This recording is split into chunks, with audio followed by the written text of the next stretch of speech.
तो सत्ता में आज सबसे पहले हम एक ऐसे कानून की बात करने जा रहे हैं जिसके जरिए कुछ वर्ष पहले अफवाहों से एक जमीन तैयार की गई। उस जमीन का इस्तेमाल कई लोगों ने अपने अपने स्वादानुसार किया, अपना एजेंडा चलाने के लिए किया।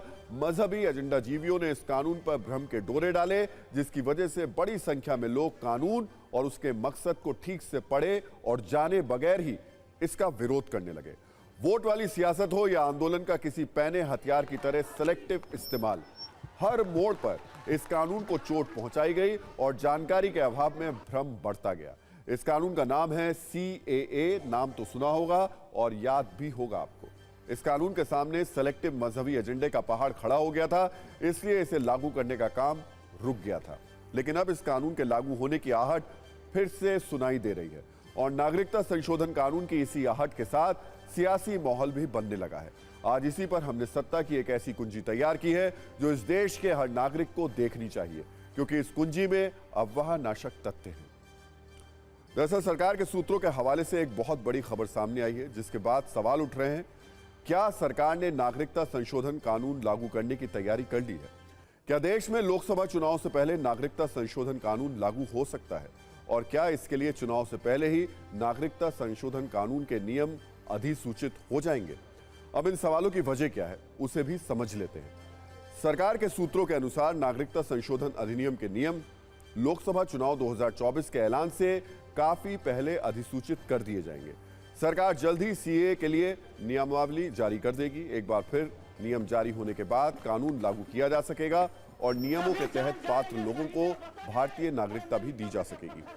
दावा यह भी किया जा रहा है कि केंद्र सरकार 23 जनवरी से लेकर 31 जनवरी के बीच इसे लेकर एक बहुत बड़ा ऐलान करने वाली है। इस खबर के आते ही देश में एक बार फिर से सियासी तापमान महसूस होने लगा है। सबसे पहले हम आपको इस पर एक रील दिखाते हैं, फिर अफवाह नाशक कुंजी आपके सामने खोलेंगे।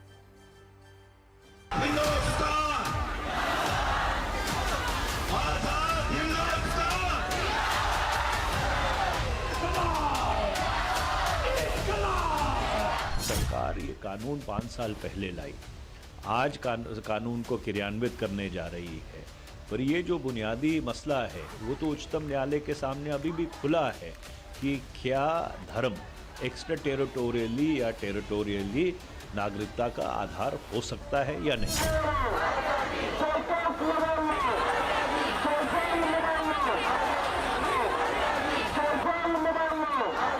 जो विरोध जो हो रहा था उन सबको नज़रअंदाज करके ये कानून पारित कर दी। अब इतने साल क्यों लग रहे हैं उनको रूल्स नोटिफाई करने में? अब इसको जाहिर है कि उसके चुनावी मुद्दे के रूप में इस्तेमाल करना चाहते हैं। और हमेशा एक निर्वाचन के पहले इस तरीके का खेल जो है CAA को लेके भारतीय जनता पार्टी करती है, बंगाल की जनता सब समझती है।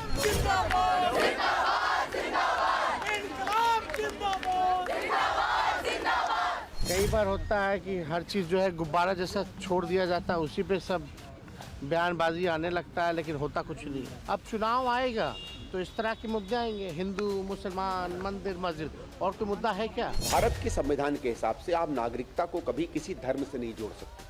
और दिक्कत यह है कि ये कानून नागरिकता को सीधे या समझ लीजिए बैकहैंड के तरीके से उसको धर्म के साथ जोड़ना चाहता है।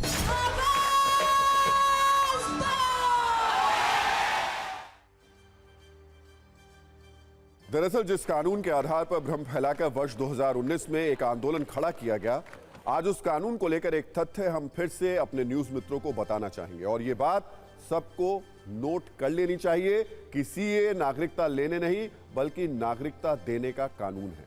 फिर भी कुछ लोगों ने नफे नुकसान के मुताबिक अपने अपने तरीके से इसके सच को जनता के बीच तोड़ मरोड़ कर पेश किया। आज हमने उस पर एक चार्ट भी बनाया है। सच यह है कि नागरिकता संशोधन कानून से किसी की भी नागरिकता नहीं जाएगी, लेकिन भ्रम फैलाया गया कि CAA नागरिकता छीनने का कानून है। सच यह है कि इस कानून के जरिए 3 देशों के आए अल्पसंख्यकों को नागरिकता मिलेगी, लेकिन भ्रम यह फैलाया गया कि भारत से कुछ विशेष वर्ग के लोगों को निकाल दिया जाएगा। सच यह है कि असल में CAA 3 देशों के गैर मुस्लिम अल्पसंख्यकों को नागरिकता देने के लिए लाया जा रहा है, लेकिन भ्रम फैलाया गया यह देश से कुछ मुस्लिमों को निकालने की साजिश है। इसे और स्पष्ट समझने के लिए सत्ता की एक और कुंजी आपके सामने खोलते हैं, जिसमें CAA की पूरी ABCD है।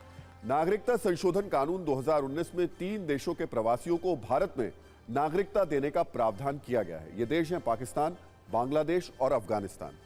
जिन गैर मुस्लिम अल्पसंख्यकों को भारत की नागरिकता दी जानी है उनमें हिंदू, सिख, बौद्ध, जैन, पारसी और ईसाई धर्म के वो लोग शामिल हैं जो अपने मुल्क में धार्मिक तौर पर प्रताड़ित रहे हैं। कई मीडिया रिपोर्ट्स के अनुमान के अनुसार इस कानून के लागू होने के बाद 3 देशों के 30 से 40 लाख लोगों को भारत की नागरिकता मिलने की उम्मीद है। यह संख्या पाकिस्तान, बांग्लादेश, अफगानिस्तान से भारत आए हिंदू, सिख, बौद्ध, जैन, पारसी और ईसाई समुदाय के लोगों पर आधारित है। फिर भी बहुत से लोगों ने इसे मुस्लिमों के खिलाफ साजिश बताया, लेकिन सच यह है कि मुस्लिमों को नागरिकता देने का काम पुराने कानूनों द्वारा संचालित होता रहेगा। एक और जरूरी बात, इस कानून का यह मतलब बिल्कुल भी नहीं है कि जो भी गैर मुस्लिम इन देशों से भारत आएगा उसे नागरिकता मिल जाएगी। इसके लिए सरकार की ओर से एक समय सीमा तय की गई है। धार्मिक तौर पर पीड़ित गैर मुस्लिम 31 दिसंबर 2014 से पहले अगर भारत में रह रहा है तो वो इस कानून के तहत नागरिकता के लिए आवेदन कर सकता है। इसे गृह मंत्रालय भी कई बार स्पष्ट कर चुका है। हाल ही में गृह मंत्री अमित शाह ने भी यह साफ कर दिया कि सीएए को लेकर सरकार के मन में कोई संदेह नहीं है, सीएए लागू होगा। ममता बनर्जी सीएए का विरोध कर रही है, सीएए कर नहीं दे। मगर मैं आज इस सभा में कहकर जाता हूं, ममता दीदी, सीएए देश का कानून है, इसको कोई रोक नहीं सकता और हम सीएए को लागू कर रहेंगे। भाई और बहनों, जो वहां से आए हैं वो सभी हिंदू भाइयों बहनों का इस देश पर इतना ही अधिकार है जितना मेरा और आपका अधिकार है। अब आपको इस नागरिकता संशोधन कानून की पूरी क्रोनोलॉजी भी दिखा देते हैं। आखिर इसकी शुरुआत कब और कैसे हुई। नागरिकता संशोधन बिल पहली बार 2016 में लोकसभा में पेश किया गया था। यहां से तो यह पास हो गया, लेकिन राज्यसभा में अटक गया। बाद में इसे संसदीय समिति के पास भेजा गया और फिर चुनाव आ गए। दोबारा चुनाव के बाद 2019 में फिर से मोदी सरकार बनी, जिसके बाद दिसंबर 2019 में इसे लोकसभा में फिर पेश किया गया। इस बार यह बिल लोकसभा और राज्यसभा दोनों जगहों से पास हो गया और राष्ट्रपति की मंजूरी मिलने के बाद जनवरी 2020 में यह कानून बन गया। हालांकि सरकार इस कानून को लागू करने के लिए नियम कायदे बनाने की समय सीमा 8 बार बढ़ा चुकी है, लेकिन अब दावा किया जा रहा है कि सब नियम कायदे तय हो चुके हैं और अब सरकार लोकसभा चुनाव से पहले ही इसे लागू भी कर सकती है। इस खबर के बाद आज हमने उस शाहीन बाग की राय जाननी चाहिए जो इस कानून के खिलाफ शुरू हुए आंदोलन का सबसे बड़ा केंद्र था। अब शाहीन बाग के लोग क्या कह रहे हैं, इस पर आपको एक रील दिखा देते हैं।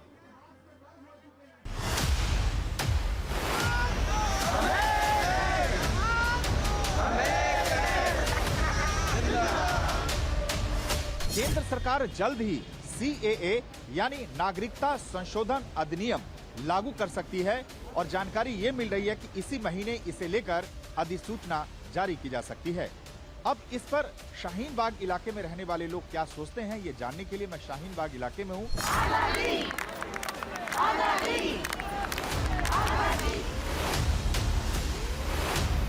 उन्होंने टीवी पे हमेशा यही कहा सीएए एनआरसी के दौरान कि वो पहले एनआरसी कराएंगे, उससे पहले एनपीआर कराएंगे और किसको लेंगे सीएए में जो डिस्क्वालीफाई होगा।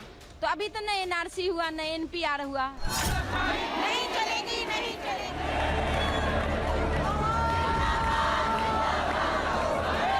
ये लेके है कि गरीब लोग कहाँ जाएंगे, उनको तो कुछ पता ही नहीं है कि हम कहाँ पैदा हुए, कहाँ है। कोई तो रोड पे पैदा हुआ तो कहाँ से लाएगा सर्टिफिकेट।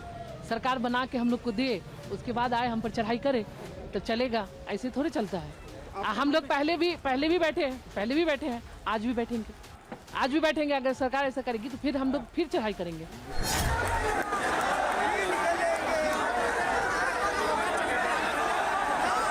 सबसे पहले तो ये अभी तक क्वालिफाइड लिस्ट ही नहीं आई है।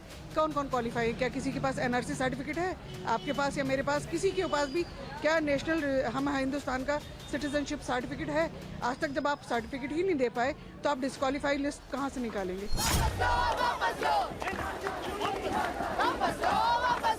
एनआरसी सीए का एक और भी है कि यहाँ वहाँ के अगर मुस्लिम्स या कहीं भी इंडिया में अगर आप किसी और धर्म को नागरिकता दे रहे हैं तो मुस्लिम्स को क्यों नहीं देना चाहते? आप मुस्लिम्स को भी दीजिए। कानून के विरोध में आप लोग बैठी थी, इतने लंबे समय तक प्रोटेस्ट किया था, वो कानून सरकार फिर से लेके आ रही है। बैठेंगे तो बैठेंगे हम भी। फिर बैठ जाएंगी धरने पे? हाँ, जैसे पहले बैठे थी? पहले बैठे थे ऐसे ही बैठ जाएंगे। तो डर नहीं लग रहा है? नहीं, डरना क्या हो गई हैं इतने, डरना क्या है? डरना तो नहीं है।